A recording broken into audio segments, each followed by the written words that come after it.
Hi, I'm Willie, and welcome back to my channel. Thanks for coming back for the second episode of Security Saturday, this week with less ums and uhs.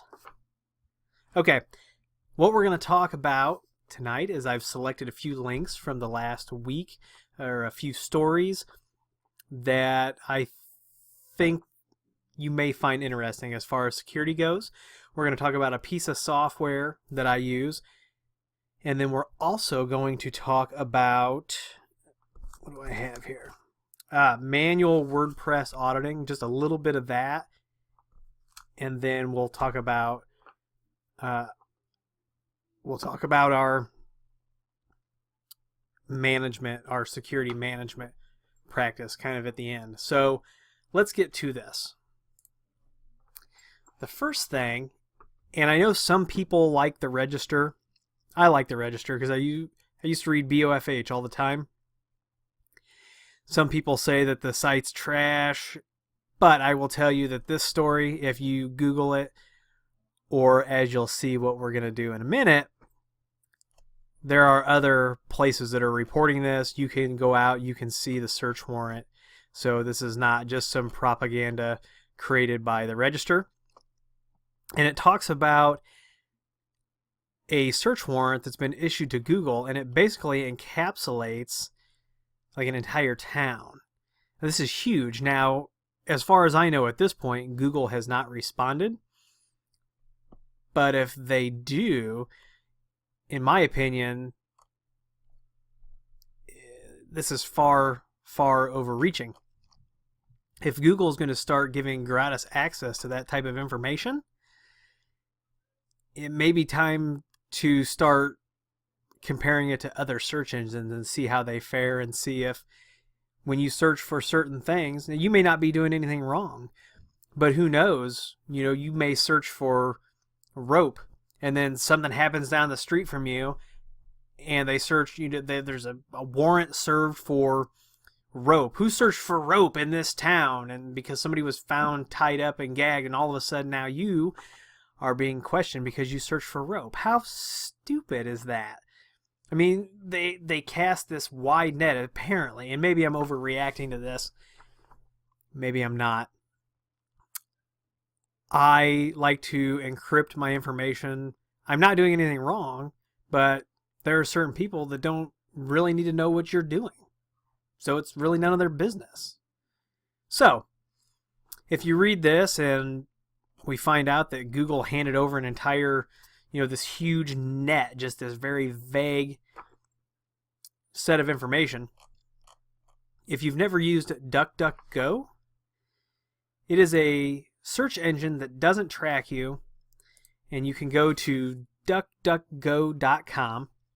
They don't store any of your information. They don't collect it. They do display ads, but it is different than a Google ad where they can target you based on everything they've tracked about you. So between Google and Facebook and LinkedIn and name a social media platform, I'm guilty of it. Twitter, Instagram, if you don't follow me on there, you should. Links are down there. But all of this information that we give up, it comes with a price. And targeted advertising and data mining is just part of that. But DuckDuckGo, they don't track you in or out. So basically, when you search there, it is anonymous.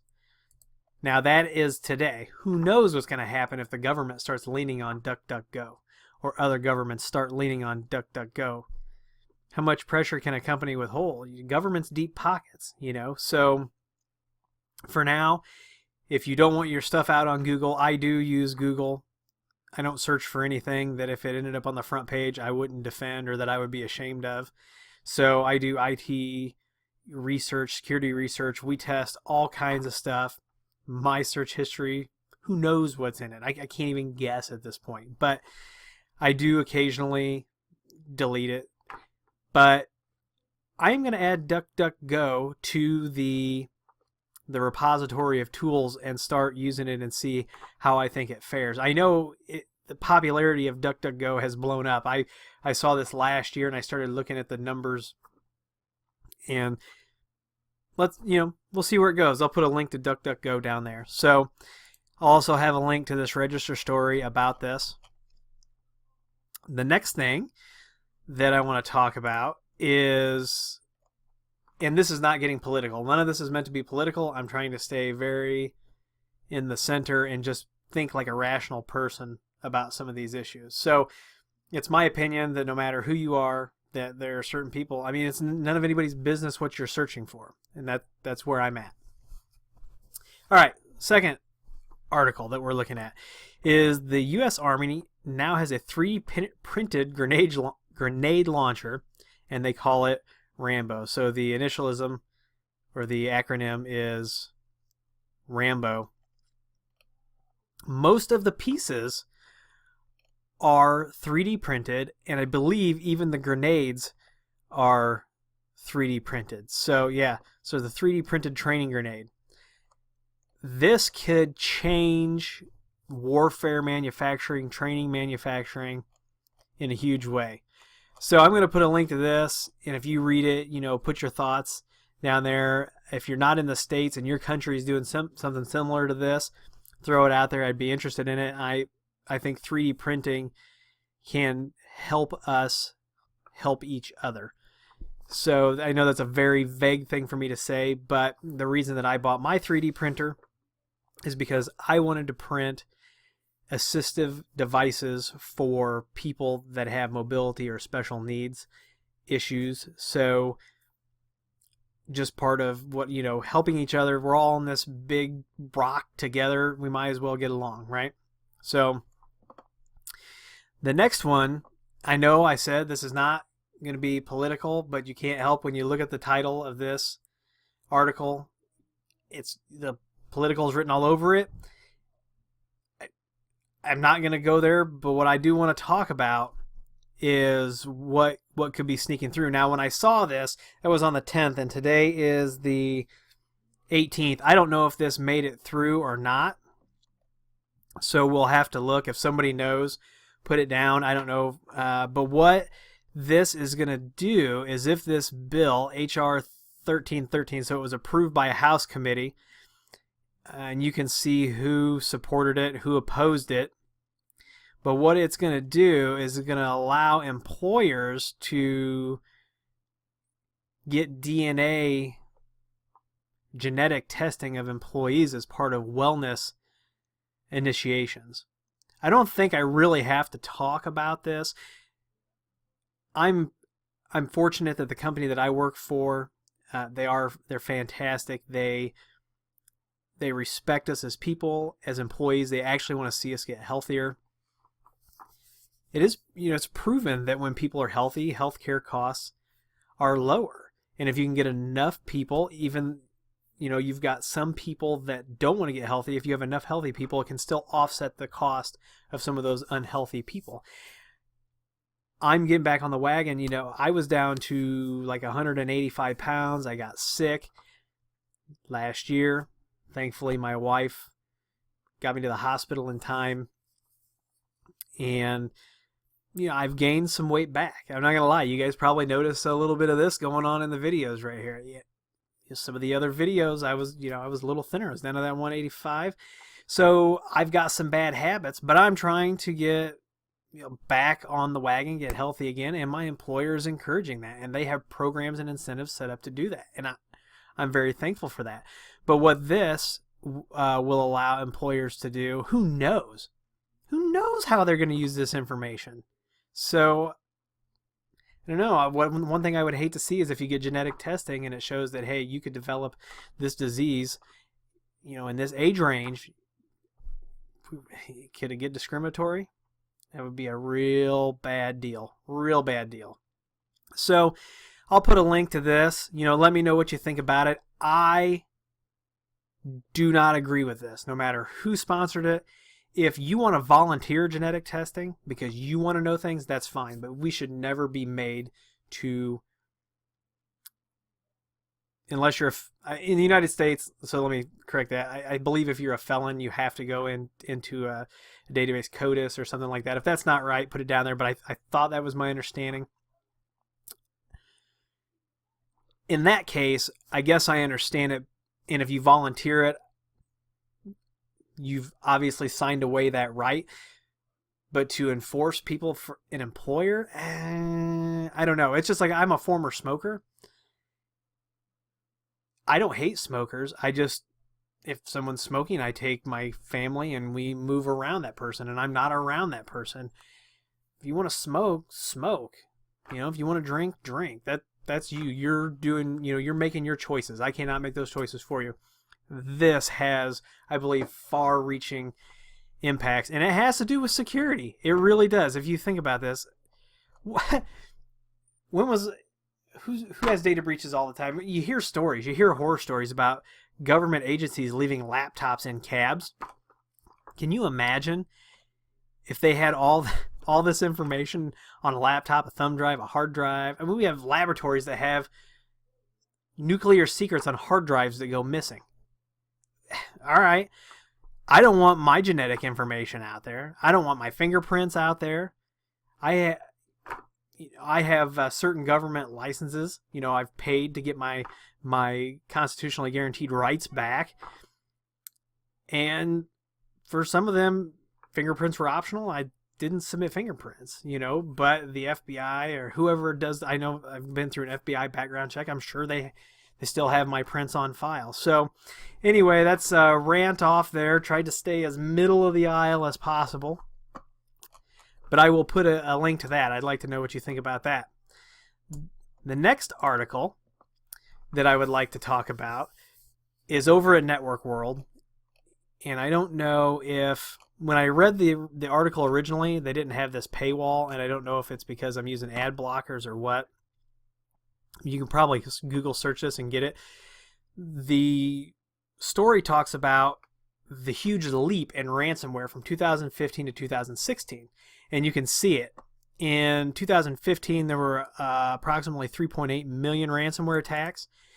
And in 2016, it was 638 million. If just a fraction of those people pay the ransom, people are getting rich.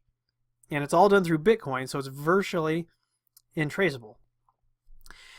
The premise of this story is, would killing Bitcoin end ransomware? And it would not. And I agree with how the author talks about how it would not. And I think you would find this an interesting read, especially this line right here. Getting rid of Bitcoin to stop ransomware would be like the U.S. government getting rid of $100 bills to try to stop drug dealers from laundering their dirty money. Somebody gets it. Somebody gets it. So I'm going to put a link to that. Read these, comment on these. I want to know what you're thinking too. This all has to do with security, whether it's at a technical level, a management level, this huge, the big picture level. So I hope you like those links. Let me know. Give a thumbs up if you like those. The next thing I want to talk about is a piece of software that I use. I am not an affiliate. I do use this program, so we actually use this to patch Adobe, Apple, Java. We patch a lot of third-party software with Ninite, and we license it per workstation. You can script it. We have a management system where this goes out once every 2 weeks, finds updates. Now, if there's a critical patch that comes through, then we will manually override and we will run this. You can also push software to a computer or a set of computers. The first time I tried this, funny story. Let's talk about a little bit of Bush League stuff over here. I downloaded the software, and I had an Active Directory OU. I selected it because you can select remote options. If you download the trial, you'll see that. Instead of choosing update, I selected install, and I had iTunes selected, and so I pushed iTunes to every single one of the computers in that OU. Thankfully, some of those people actually had requested iTunes, so it wasn't that big of a deal, but you can also remediate that quickly with this. So go out and check out 99. They do have a personal version that you can install on your machine, and it will monitor the software you have locally, sans Microsoft, and grab the updates. It's a fantastic piece of software, and it's really not that expensive. So check it out. I'm not an affiliate. I will put a link. I just think it's a really nice piece of software, and people are always asking me how I keep my third-party software up to date. This is just one of the tools in the arsenal. The next thing I want to talk to you about is when we are doing external pen testing, external security testing. If you haven't picked it up from some of the videos, I'm huge into WordPress security. Love WordPress. I've got the website for my LLC pulled up here. Now, there are web application firewalls that you can buy for WordPress, and one of the more popular ones, if not the most popular, is called Wordfence. I run Wordfence. I'm going to tell you that right now.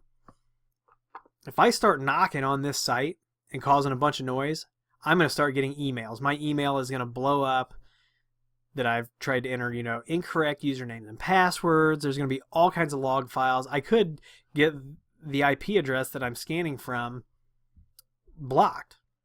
So Wordfence does a fantastic job. It will even protect you from WordPress flaws that haven't been patched yet. So it's a fantastic piece of software, and it's really inexpensive. No, I'm not an affiliate, but I do use this software. I'm not saying it's infallible. Nothing is infallible. It's created by man.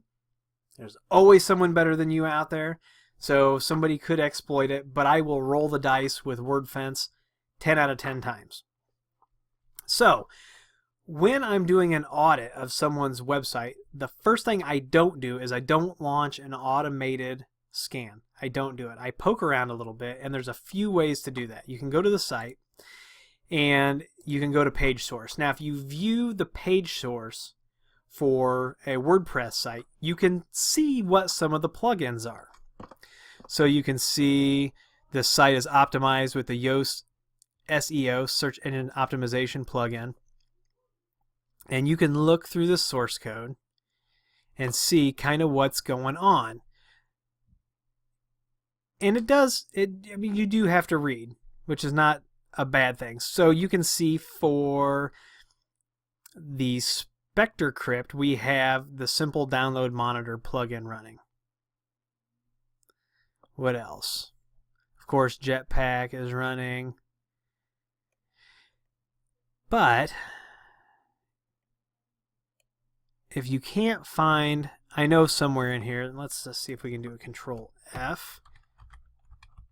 Wordfence. Okay, so Wordfence is not showing up there. But if we come over here and we do WP Content, Plugins, Wordfence, see how the screen just turns white and there's nothing there? That means this Wordfence directory exists. It exists. So to me, that tells me don't launch an automated scan until you've snooped around a little bit. Now, this is just one little piece of the puzzle, and when somebody contacts me to do an external test, of course, there's all kinds of paperwork to protect you, protect me, but I will do manual things. So a scan's not a 2-hour, I launch an automated tool, you get a bunch of notifications. There is some real hands-on in this, because I think you've heard me talk about the automated software before, and it does make false positives. It makes errors. It's good. I just like, if you're going to hire me to be the professional to do this, I am going to put it through its paces.